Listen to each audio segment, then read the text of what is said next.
Let's go to the next one. Why was our bricks so much higher last fall than this fall? I don't know.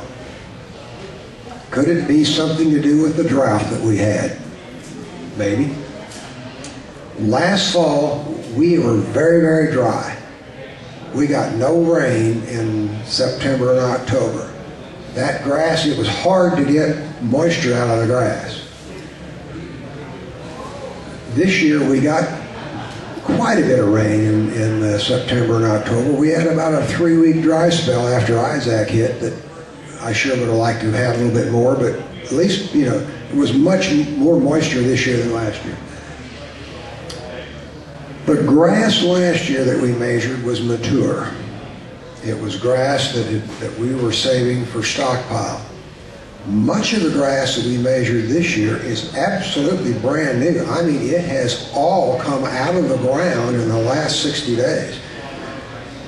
We were so dry that when I turned the cows into fields that had grass, what they didn't eat, they broke off. I mean, it was bare, you know, pretty much bare soil, and sure there was nothing standing. So when we first got when we got that rain from Isaac on August 31, a zillion little seedlings started popping up, and that's much of what we measure here. So if you measure an immature piece of grass versus a mature piece of grass that's been growing for how many years, I don't know, keeps, you know, coming up, eating off, coming back up, eating off again, I suspect that might have something to do with it. Do I know that? No, that's just a guess. Can you see the upper middle in particular, how the grass kind of, it just sparkles? Folks, I've never seen anything like this, and I don't know what the answer is. We sprayed did we spray anything this year early in the spring? We didn't, okay. We didn't spray a single thing until September.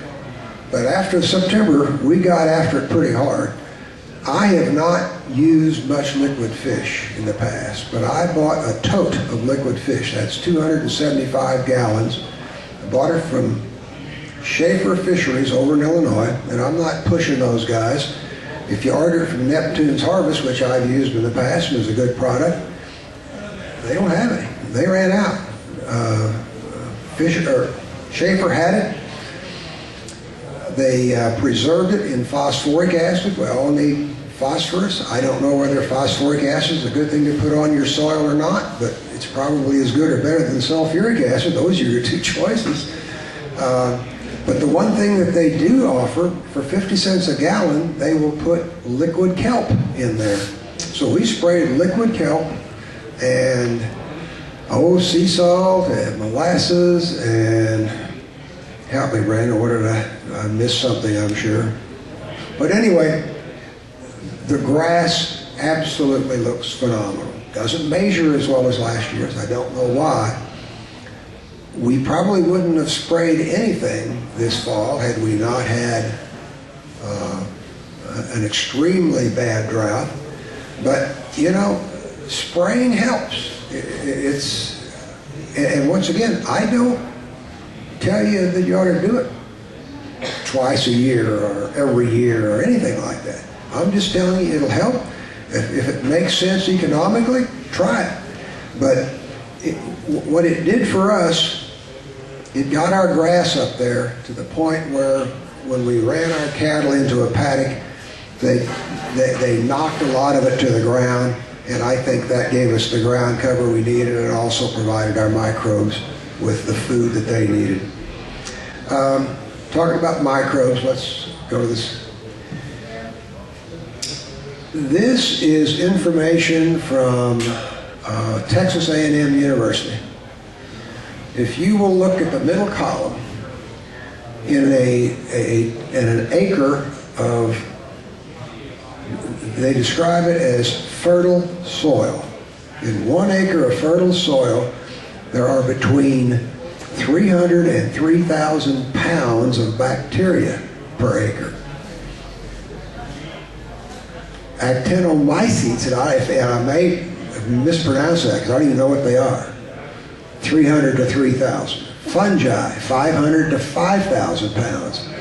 By the way, that's a picture of a, oh, that's bacteria. Okay, we got another picture of later.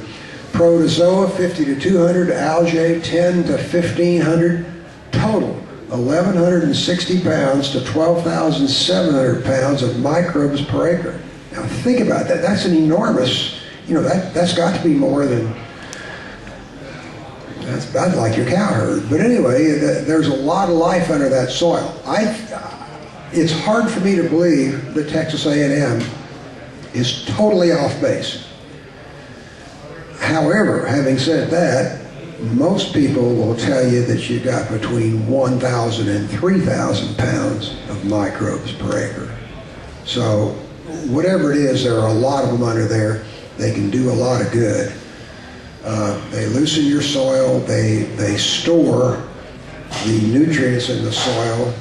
Fungi in particular go down into the soil and grab the nutrients and bring them back to the plants.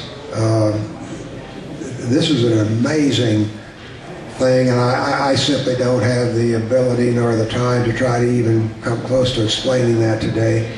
But the fungi probably might be the most important of all the microbes, especially the mycorrhizal fungi. Let's go on the next one. This is a picture of it. Imagine a plant has 100 feet of roots. The mycorrhizal fungi will attach to that plant and have 1,000 feet of filaments out there. And I'm just throwing these numbers out. It varies from plant to plant and from type of fungi and so on. But the mycorrhizal fungi will enormously expand the root system of the plant. It will make it much easier for the plant to get nutrients, and it'll also make it much easier for the plant to get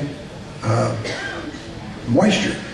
The mycorrhizal will store the moisture. The mycorrhizal fungi will store the moisture and the nutrients and feed the plant as the plant calls for it.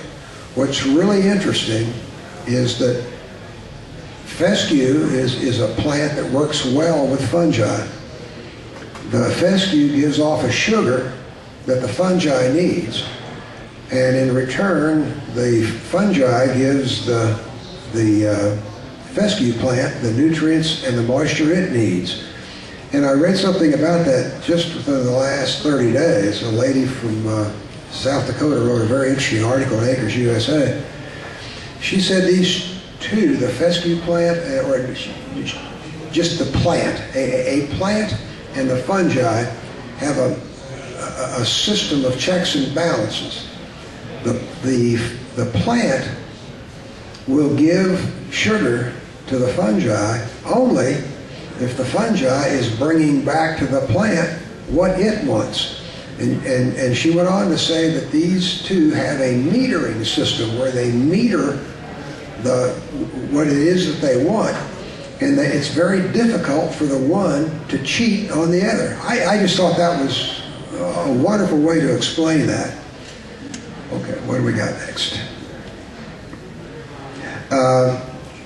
Something that I've been interested in is making some savannas, and I got a whole lot more interested in it this year than I've been in the past, because we've got 500 acres of woods and 300 acres of pasture. So I saw all those 500 acres sitting out there not doing me much good this drought season. And if I could get in there and thin some of those sprouts out and feed a little hay in there and let my cows get in there, hopefully I could come up with something that looked like that. I wouldn't graze it year-round by any means. Might only graze it once or twice a year. But I think those of you that have some wooded ground that's not too steep, or some halfway decent soil, if it's not terribly rocky, I think this could offer some real potential. We've got 100 acres at least, maybe 200, that would just be ideal. I'm 71 years old and I'm not going to get out there with my chainsaw and clear that, I guarantee you, but maybe if I could just do 10 acres, that'd be a lot. And I'm just curious as to how it would turn out. Okay, let's go down to the last. Our ultimate goal is to have good grass for our cattle. We raise South Poles.